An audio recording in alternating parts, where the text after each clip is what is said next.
Alors, CTRL Y. Voilà, on a nos feuilles.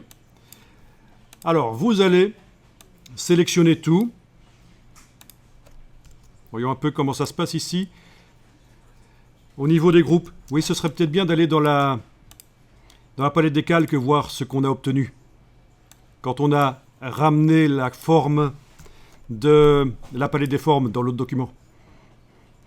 Palette des calques, pour ceux qui ne savent pas, on sait avoir des calques aussi grands que dans Photoshop. Il suffit d'aller dans le menu de la palette des calques, dernière ligne, option de panneau. Dans le panneau qui s'ouvre ici, si vous demandez autre, ça peut aller jusqu'à 80. Je vais mettre ici 40, ce sera suffisant. 80, c'est le maximum.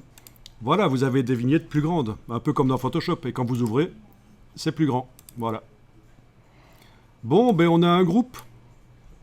Un groupe qui contient des groupes. Tiens.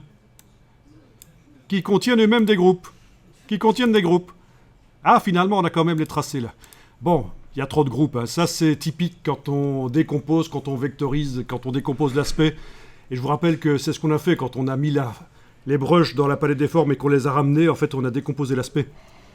Ben, ce qu'on va faire ici, c'est tout sélectionner. Il suffit avec la flèche noire de cliquer sur tout et aller demander de supprimer tous ces groupes en faisant menu Objet, dissocier. Donc le raccourci CTRL majuscule G. Commande majuscule G sur le Mac, CTRL majuscule G. Je le fais plusieurs fois, voilà. Finalement, ça ne veut plus le faire. Dans Objet, dissocier, dans le menu Objet, dissocier et grisé, il n'y a plus rien à dissocier. Vous n'avez plus de groupe. Et c'est parfait, c'est exactement ce qu'on veut. Tous les objets sont hors de groupe.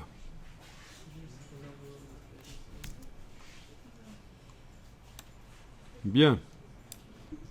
Je vais enregistrer le document.